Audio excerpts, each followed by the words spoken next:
कैसे हैं प्यारे बच्चों, स्वागत है आप सभी का आपकी हिंदी व्याकरण की कक्षा में। तो आइए शुरू करते हैं स्वर्णिम हिंदी व्याकरण कक्षा 7 बाय कोरल पब्लिशर्स। आइए शुरू करते हैं एक नया पाठ आपकी हिंदी व्याकरण का। आज हम करेंगे पाठ 6 शब्द निर्माण प्रत्यय। क्या होते हैं ये प्रत्यय, हम इनके बारे में पढ़ेंगे, प्रत्यय की परिभाषा पढ़ेंगे। तो आइए पहले देखें इन चित्रों को। ये क्या है? सब्जी। ये कौन है? सब्जी वाला। अब देखिए ये क्या है?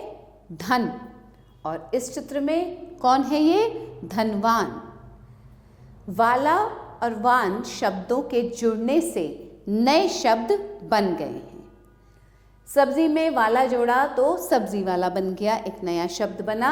धन में वान जुड़ा तो धनवान बन गया, ये भी एक नया शब्द बना। परिभाषा: जो शब्दांश शब्दों के अंत में जुड़कर उनके अर्थ में परिवर्तन ला देते हैं वे प्रत्यय कहलाते हैं, अथवा किसी शब्द के अंत में जुड़कर जो शब्दांश नवीन शब्द बनाते हैं प्रत्यय कहलाते हैं। आया समझ में? ये परिभाषा आई समझ में आपको? इसका अर्थ है कि जो भी शब्दांश हम किसी शब्द के अंत में जोड़ते हैं और उससे जुड़ने के बाद जो एक नया शब्द बनता है उसका एक अलग ही अर्थ होता है, उसके अर्थ में भी परिवर्तन हो जाता है, उन शब्दांशों को कहा जाता है प्रत्यय। आइए अब पढ़ते हैं प्रत्ययों की विशेषताएं। ये शब्दांश होते हैं। पहली विशेषता, ये क्या होते हैं? ये शब्दांश होते हैं, शब्द नहीं शब्दांश होते हैं। इनका अपना विशेष अर्थ नहीं होता। इनके प्रयोग से नवीन शब्दों का निर्माण होता है। शब्द के अंत में जुड़कर ये अर्थ बदल देते हैं। अब आते हैं प्रत्यय के प्रकार। ये 2 प्रकार के होते हैं, कृत प्रत्यय और तद्धित प्रत्यय। आइए बच्चों देखें ये कृत प्रत्यय क्या होते हैं। जो प्रत्यय क्रियाओं के बाद लगते हैं उन्हें कृत प्रत्यय कहते हैं। क्रिया के बाद लगने वाले जो प्रत्यय हैं वे हैं कृत प्रत्यय। हिंदी में प्रयुक्त होने वाले कृत प्रत्यय के कुछ उदाहरण द्रष्टव्य हैं। देखते हैं कौन कौन से उदाहरण हैं कृत प्रत्यय के। कर्ता का बोध कराने वाले तथा विशेषण बनाने वाले कृत प्रत्यय, जिनसे कर्ता का बोध होता है और वो विशेषण बनाते हैं। आइए पढ़ें कृत प्रत्यय, धातु और कर्ता या विशेषण। आका, धातु लड़, तो क्या बन गया? लड़ाका। ठीक है। आऊ, टिक के बाद आऊ लगाया तो टिकाऊ। चल के बाद आऊ लगाया तो चलाऊ। आड़ी, कृत प्रत्यय, धातु क्या है? खेल, तो क्या बन गया? खिलाड़ी। ऊ, धातु चाल, चालू। एरा, लूट, लुटेरा। भाववाचक संज्ञा बनाने वाले कृत प्रत्यय, जिनसे भाववाचक संज्ञाएं बनती हैं। कृत प्रत्यय, धातु और भाववाचक संज्ञाएं। आन, लग और चढ़ में जब आन लगता है तो क्या बन जाता है? लगान, चढ़ान। आव, बह, फैल, धातु बहाव, फैलाव। आई, धातु लड़, सुन, लड़ाई, सुनाई। आवट, कृत प्रत्यय, धातु लिख, मिल, लिखावट, मिलावट। फिर आता है करणवाचक संज्ञा बनाने वाले कृत प्रत्यय। आ, धातु घेर, भूल, घेरा, भूला। न, कृत प्रत्यय, अब धातु है बेल, बंध, बेलन, बंधन। ऊ, धातु झाड़, झाड़ू। नी, कृत प्रत्यय और धातु है चट, चटनी। ये बन गया करणवाचक संज्ञा। ठीक है। अब पढ़ते हैं संस्कृत के कृत प्रत्यय। भाववाचक संज्ञा बनाने वाले संस्कृत के जो कृत प्रत्यय हैं कौन से हैं? अन, धातु गम, सह, गमन, सहन। कृत प्रत्यय अना, धातु रच, विद, रचना, वेदना। कृत प्रत्यय आ, धातु पूज, पूजा। कृत प्रत्यय ति, धातु भक्त, भक्ति। या कृत प्रत्यय, धातु विद, भाववाचक संज्ञा बन गया विद्या। अब है कर्तृवाचक संज्ञा बनाने वाले कृत प्रत्यय कौन से हैं? अक, धातु क्रि, पट, कारक, पाठक। अन, धातु पौ, पावन। कृत प्रत्यय इ, धातु काम, कामी, लोभी। त्र, कृत प्रत्यय और धातु है अस, वस, अस्त्र, वस्त्र। फिर है विशेषण बनाने वाले। अनीय, धातु निंद, निंदनीय। आलू, कृत प्रत्यय, धातु दया, विशेषण बन गया दयालु। कृत प्रत्यय य, धातु पा और दा, तो क्या बन गया? पा के साथ य जोड़ा तो पेड़ और देर। अब आता है बच्चों तदिधत प्रत्यय।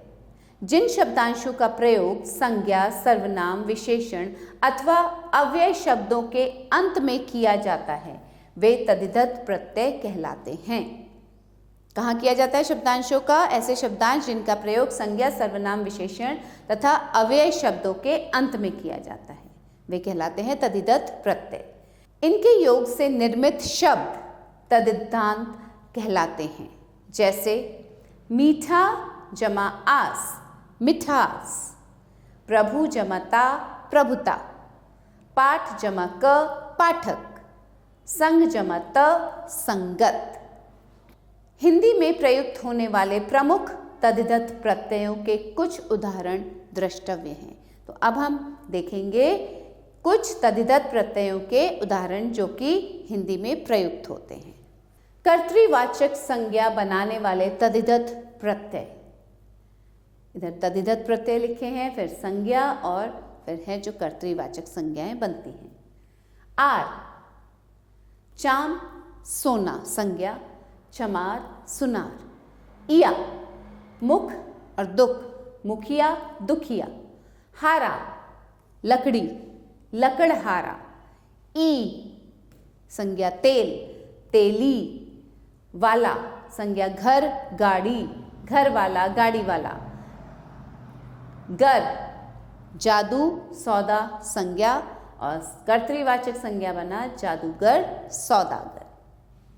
फिर है भाववाचक संज्ञा बनाने वाले तदिधत प्रत्यय। आई, विशेषण या संज्ञा है पंडित, भाववाचक संज्ञा है पंडिताई।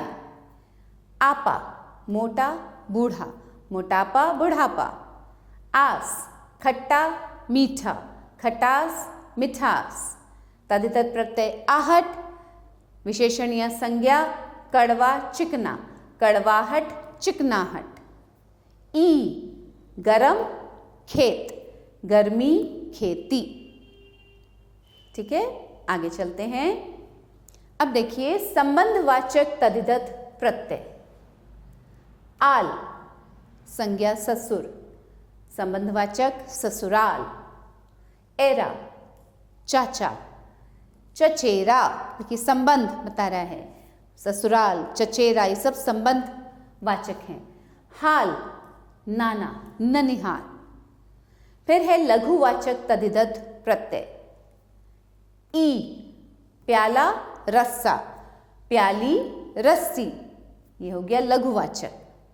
इया, लोटा, खाट, लुटिया, खटिया। विशेषण बनाने वाले तदिधत प्रत्यय। आ, भूख, भूखा। ई, क्रोध, क्रोधी। ईला, गर्व, गर्वीला, ये विशेषण बन गए। ऊ, बाजार, बाजारू। स्थानवाचक तदिधत प्रत्यय। इया, संज्ञा है मुंबई, मुंबईया, स्थानवाचक। ई, गुजरात, पंजाब, गुजराती, पंजाबी। संस्कृत के प्रमुख तद्धित प्रत्यय जो हिंदी में प्रयोग होते हैं, कुछ संस्कृत के भी तद्धित प्रत्यय हैं जिन्हें कि हिंदी भाषा में प्रयोग किया जाता है। कौन से हैं वे? भाववाचक संज्ञाएं बनाने वाले। इमा विशेषण या संज्ञा, महा भाववाचक संज्ञा क्या बना? महिमा। ता मधुर, मधुरता। त्व गुरु, गुरुत्व। य धीर, धैर्य। कर्तृवाचक संज्ञाएं बनाने वाले। ई संज्ञा है शास्त्र, कर्तृवाचक संज्ञा क्या बना? शास्त्री। क संज्ञा पाठ, लेख, पाठक, लेखक। अब आता है बच्चों पुल्लिंग से स्त्रीलिंग बनाने वाले तद्धित प्रत्यय। आ पुल्लिंग है प्रिय, स्त्रीलिंग बन गया प्रिया। ई पुत्र, पुल्लिंग, स्त्रीलिंग क्या बना? पुत्री। आनी पुल्लिंग भव, स्त्रीलिंग भवानी। विशेषण बनाने वाले तद्धित प्रत्यय। इक संज्ञा या विशेषण इतिहास, धर्म, ऐतिहासिक, धार्मिक। इत फल, फलित।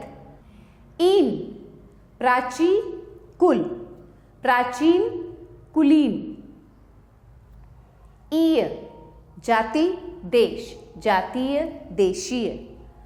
तम गुरु, गुरुतम। क्रिया विशेषण बनाने वाले तद्धित प्रत्यय। तह स्व संज्ञा या विशेषण और क्रिया विशेषण क्या बना? स्वतः। तया विशेष, साधारण, विशेषतया, साधारणतया।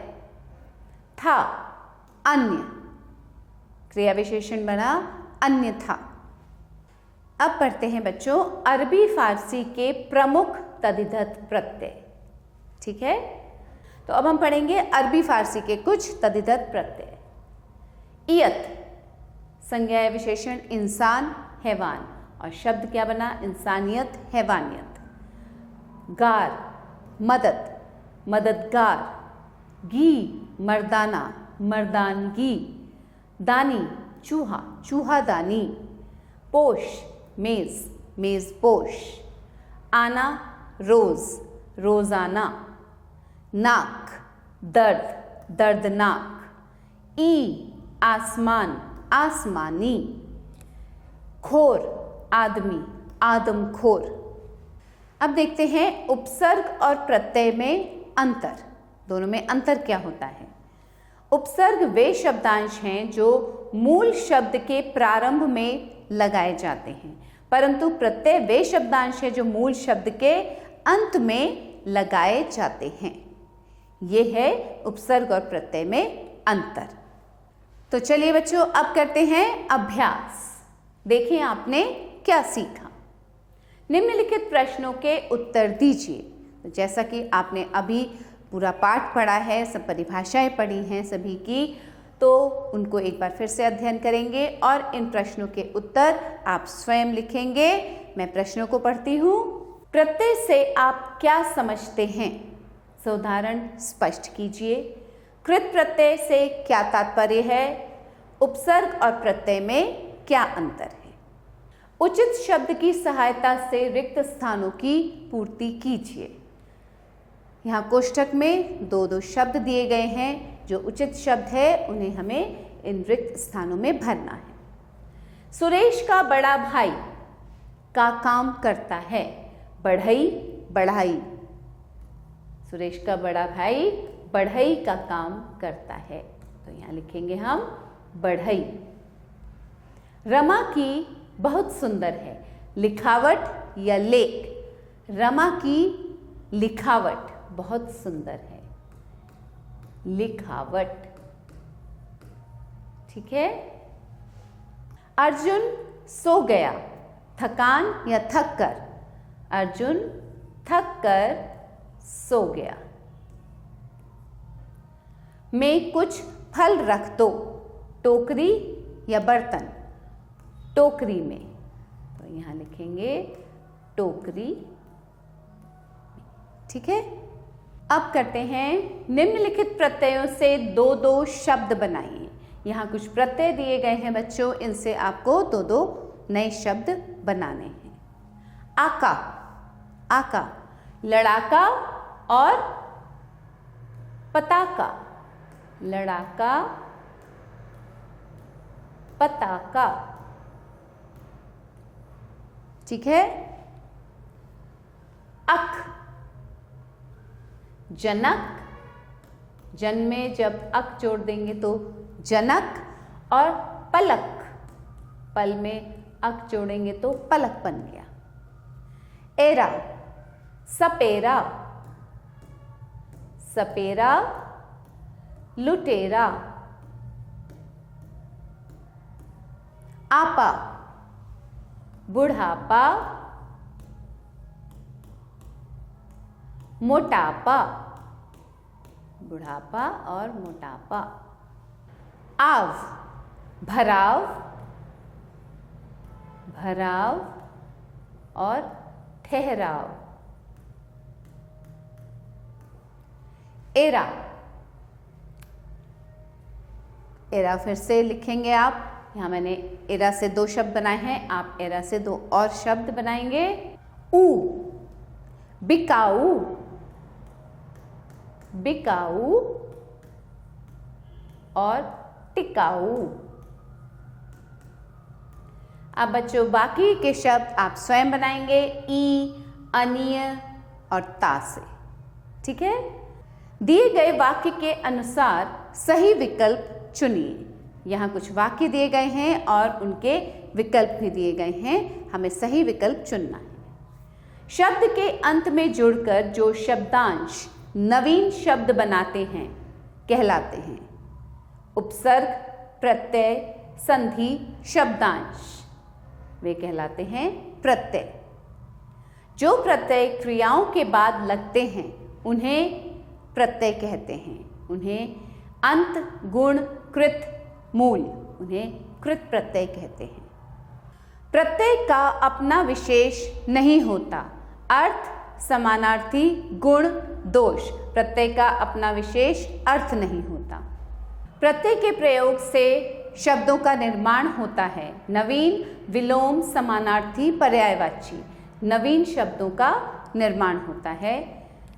शब्द के अंत में जुड़कर मूल शब्द का अर्थ बदल देते हैं। संधि, समानार्थी, कृत, प्रत्यय, प्रत्यय वे शब्दांश हैं जो मूल शब्द के प्रारंभ में लगाए जाते हैं, परंतु प्रत्यय वे शब्दांश हैं जो मूल शब्द के अंत में लगाए जाते हैं।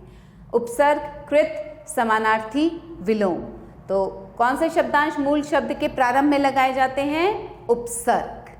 तो बच्चों आशा करती हूँ आपको पाठ अच्छे से समझ आया होगा। यहीं समाप्त होता है ये पाठ।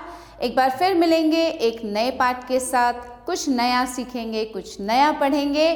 तब तक के लिए खुश रहिए, पढ़ते रहिए और बढ़ते रहिए।